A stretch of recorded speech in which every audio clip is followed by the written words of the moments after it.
A lot of people tell me to start doing admirable animations after I've reviewed something particularly horrible, as if that would help me calm down with how much research and effort I need to put into an admirable animation. No, what I do when I want to kick it back is to review something that's just batshit ridiculous. Introducing Fonz and the Happy Days Gang. Stop me if you've heard this one before. The Fonz, and the rest of the gang from your typical sitcom, are joined by a cartoon dog called Mr. Cool and a girl from the future called Cupcake, traveling through time to get back to 1957. I'd say that I've heard stranger ideas for a television series, but really, I haven't. I'd say that this show is the peak of 70s bizarro crap, but no, it's not. This show came out in 1982. Because I don't want to study history and I'm on a major sci-fi bender right now, we'll be reviewing the second episode where they go into the future. May the farce be with you. It's almost like it's self-aware or something. I love this theme song, by the way. Oh, now the gang got zapped into that time machine and they're like traveling through time. My. The narrator gives such of a little shit that it's just hilarious. So we start the show with the Fonz trying to repair the time machine, because he's a much better candidate at repairing technology from the future than the girl who is actually from the future. Well, the future girl knows magic. Why does the future girl know magic? I legitimately want to know. Blame it on the Force or aliens, just give me an explanation. After a bunch of stupid slapstick, the characters make it to 2057. I wonder what the Earth looks like in 2057. Then it's a good thing that not 1 second of this episode takes place on the Earth. Galloping galaxy! What's that? It looks like someone got their fingerprint on the animation cell, to be totally honest. Actually, it's an alien spaceship that gets them pulled up in a tractor beam. And besides, if these aliens are smart enough to build a ship like that, they're smart enough to be friendly. Wasn't the 50s the height of things like alien abduction movies? I mean, from their time period, it's only been about, what, 10 years since Roswell? So these sophisticated aliens have a very advanced way of opening doors, blowing them up. If you know what's good for you, you'll let us go. It's the Fonz here. That does not compute. They must be aliens. Then I must be an alien too. The guy has stood there, failed to fix a time machine, and he told you to go with the aliens. By the way, those are not aliens, those are robots. There is a difference. By the way, those are not aliens, those are robots. There is a difference. I'm going to hate this dog, aren't I? What kind of anthropomorphic dog can't even talk? The robots tell them to meet Electra 6000. You have done very well, Turcon 150. Very, very well. What was she looking for specifically? People in leather jackets and time machine flying saucers? It looks like Electra 6000 has her eye on you, Fonz. And her mechanical mutt's got some ideas, too. This is going to be a 22-minute PSA on the dangers of sex robots, isn't it? Yeah. Hold it. Where you taking my friend? They will be taken care of. And so will you.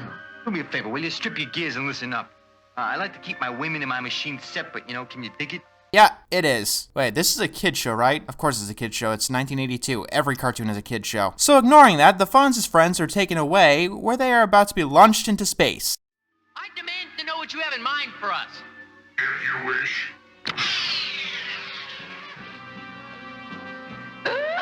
How about it, Rich? No more demands, okay? We will be back. Why? Your robot's programmed to do a task. You pushed a button and you launched the garbage into space. Is there really any reason to wait besides giving the protagonist a chance to escape? Oh wait, it's a Dark Age show. Why did I even ask that question? The future girl Cupcake's powers don't seem to work here. You're gonna what? Destroy the Earth. Once again, what are you waiting for? Are you kidding?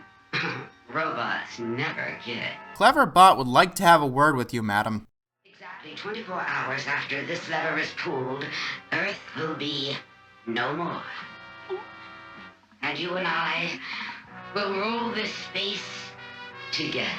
Even by bad science fiction shows, I think your plan needs a little work. I never really got the alien desire to just blow up the Earth. Yes, let's not enslave the Earth and just blow it up and rule over empty space. Whoever designed these robots is a moron. The Fonz and Mr. Cool go looking for the others, and they actually find them pretty easily. The next step is getting to the time machine through a bunch of robot guards. Escape? With Earth in danger? Hey, would the Fonz let the Earth down? I got plans. minds. You know, Peter Griffin making a church dedicated to this guy is making a little bit more sense, considering that he didn't seem to invent the religion. They're trapping us inside. Not for long, Cupcake. I think I can handle this. Because the Fonz can drive a fighter jet designed for robots in the future. Also, that hatch would have torn the jet's tail off. Yes, let's not animate anything. Let's just push the cells across the screen. So, they're just flying around all throughout space. Don't worry, Ralph. Fonz never lost a race in his life, and I do not intend to do that now. You want me to give them a taste of the 25th century, Fonzie?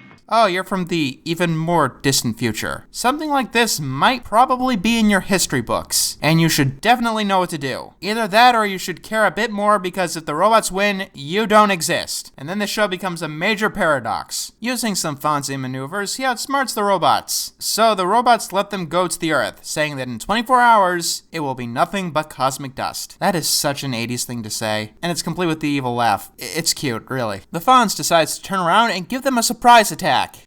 Will be destroyed in 19 hours, along with those fools who thought they could escape. And you've just been standing there, maniacally laughing for 5 hours. Why are all space dictators completely awful at their jobs with plans that make absolutely no sense whatsoever? So the Fonz and the gang go onto the moon wearing nothing more than goldfish bowls. Wow, Fonzie, we're the first Earth people to land on the moon. You know, it'd be really funny if Cupcake just bursted their bubble. Okay, walking on the moon with several parts of your body exposed to space is one thing. But when the hell did the moon have an atmosphere, a blue sky, and pink clouds? It looks like they're on the beach, not the moon. Shenanigans, and the group decides to disguise themselves as robots to sneak onto the mothership. Yeah, I like the sound of that, Fonz. Hi, guys. Nice day for a lube job, huh? Oh! This really is a kid's show, right? Actually, it's the Fonz in the future wearing a goldfish bowl on the moon, trying to save the Earth from stupid robot aliens with a girl from even more in the future who had developed spontaneous magical rainbow powers. I think we make it to the actual 2057 before we can come up with a classification for what the hell this is. So the Fonz is able to rewire alien robots in the future to do exactly what he wants. His dog is able to do so as well. God, our education in computing really has gone downhill since 1957, hasn't it? Neutralize them. Hey, nobody neutralizes the Fonz without my permission. Or apparently animate anything but your head and your forearms. We cut to the others trying to get to their time machine, when they act like morons. And a little magic. They're escaping. After them. Lucky thing I always carry a smoke bomb with me.